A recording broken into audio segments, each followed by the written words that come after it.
You're listening to Big World Network.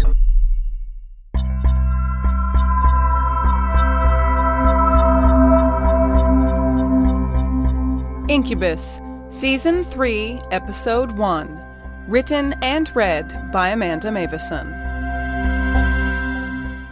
Every corner they turned, following up on the dark fey leads Sasha had gathered from the gatehouse, had Nathan certain Gabriel would suddenly show up, but they had seen no sign of him since that night.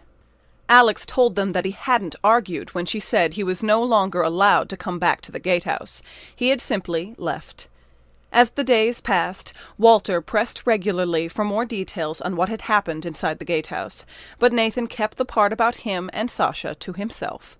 Their paranoia of Gabriel had them sharing a room with Sasha almost every night, meaning there was little opportunity for Nathan to be alone with the Incubus.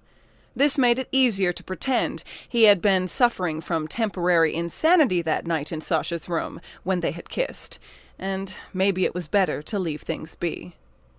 So far, their leads had led them to nothing but dead ends, leaving only one more lead on their current list, regarding recent sightings of a golem in Georgia. The sightings had even started making it into the local news, but as warnings of a possible wild dog or wolf, rather than a stone monster. "Why does it have to be a golem?" Nathan said with distaste. They had stopped at a small bar along the route to their next doorway for something to eat.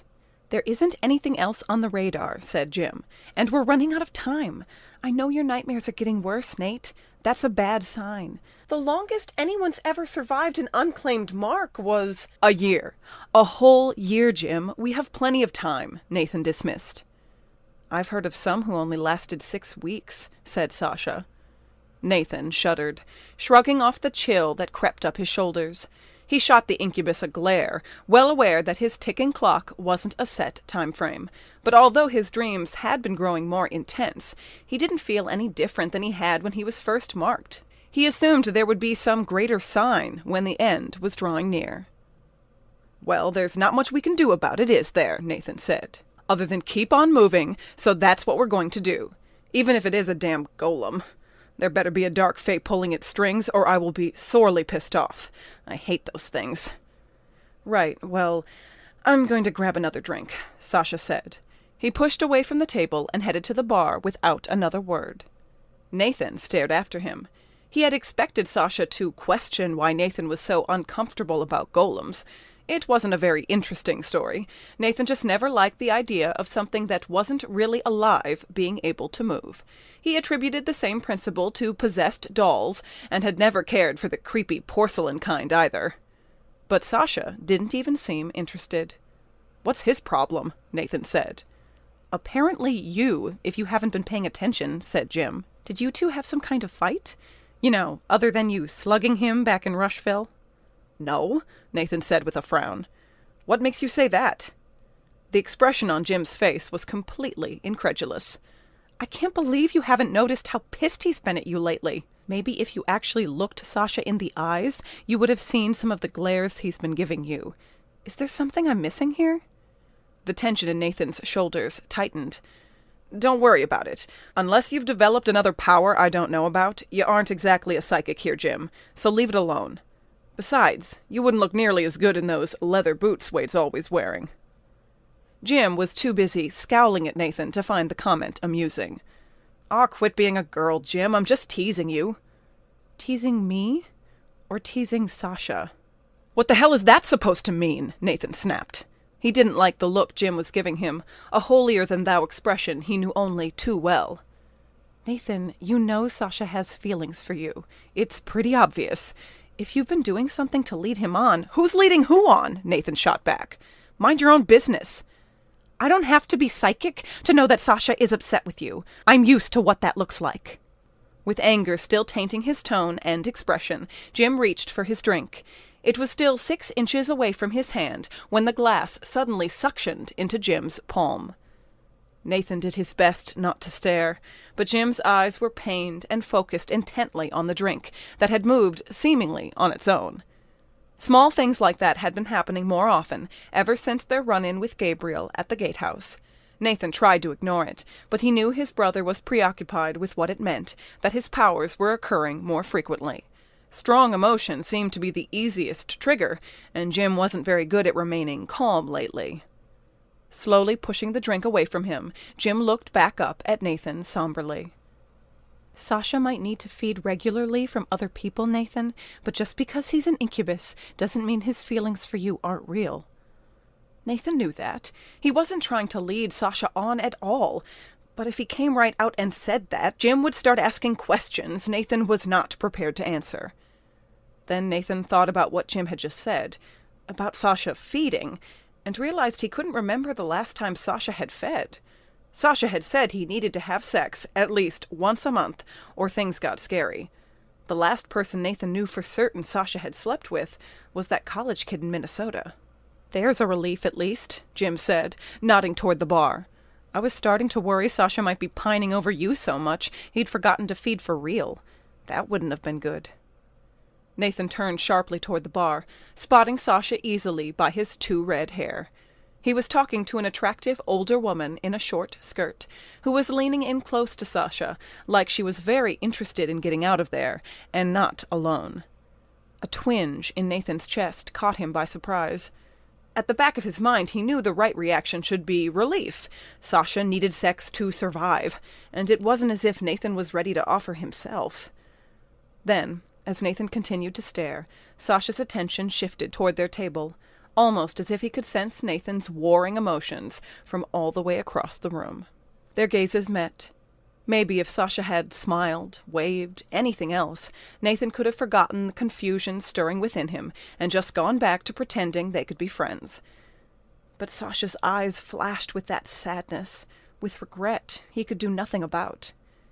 The twinge Nathan had been feeling grew into an ache, and he realized just how screwed he was. The next morning, Nathan was exhausted, having been unable to sleep, plagued by thoughts of where Sasha was and the woman he was with. Which was probably the only reason he was thinking of doing what he was about to do. Keeping his voice as quiet as possible from where he was crouched in the corner of the bathroom, Nathan dialed the number and waited.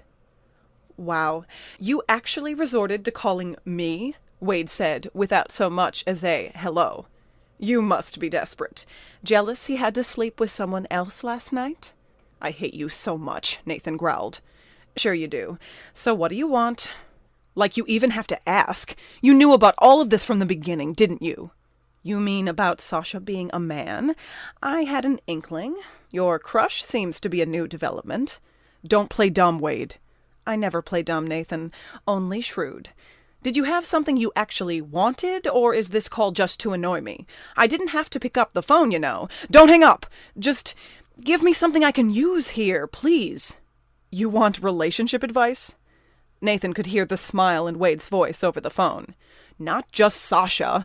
The whole thing. She have crossed over from the Vale unsummoned, in case you didn't know, and we're no closer to getting rid of my mark. The world is collapsing around us." "Don't be so melodramatic. You know my abilities don't work that way. I can't see everything. The future changes every time someone makes a decision. You're not getting any life-changing advice over the phone." "Well then, what am I supposed to do?" Wade audibly sighed. "Same thing I told you before, sweetheart. You found the first person from your devil card, so stick to him. How you stick to him is entirely up to you. Anything else you'll have to figure out for yourself." Nathan grumbled. "What kind of psychic are you anyway?" "An honest one," Wade said. "So suck it up, Grier. You've got a long journey ahead of you. What I can tell you is that if you want Mr. Incubus for yourself, you better get your butt in gear. His patience can only stretch so far. Good luck." "Wade, wait! The other end of the line clicked and went silent as Wade hung up. Nathan was going to drunk dial her the next chance he got, even if she could see it coming. The sound of Sasha's voice on the other side of the door made Nathan's entire body stiffen. Nathan was supposed to be taking a shower, and had left the water running to keep up the illusion while he called Wade. Over the sound of the water, he could hear Sasha and Jim murmuring about something. Quietly, Nathan pressed his ear to the door, but couldn't make out what they were saying. "Aren't you being a bit childish, Nathan?" Nathan jumped, relieved at least that he hadn't squealed. He turned around to see Walter sitting on the toilet seat. "Shh! I'm just trying to work this out," Nathan whispered. "Work out something intimate that happened between you and Sasha in the gatehouse?"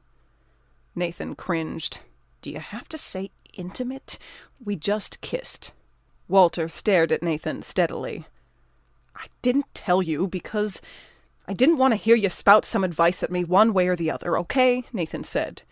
"Not about this. You keep saying I'm making things more complicated for myself, but what does that mean? I don't want to see him with someone else. I hated that last night. But is this way off the mark? Am I supposed to break things off? What am I supposed to do?" He had been so worried about what Walter would say, but now the questions poured out of him. Then Walter smiled, subtle and appeasing. "Your path changes with every decision you make, Nathan. I've told you that many times." Wade said the same. "Bringing Jim back, allying yourself with Sasha, all of it complicates things. Relationships always complicate things.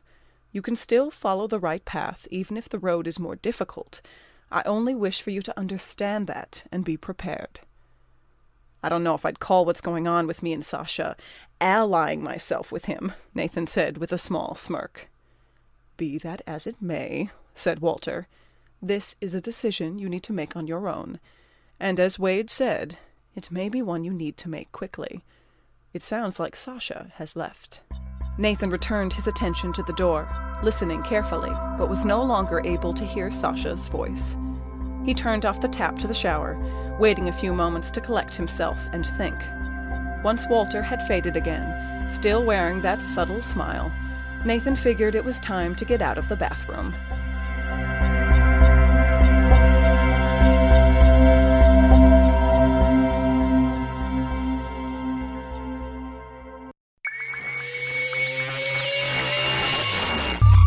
You're listening to Big World Network.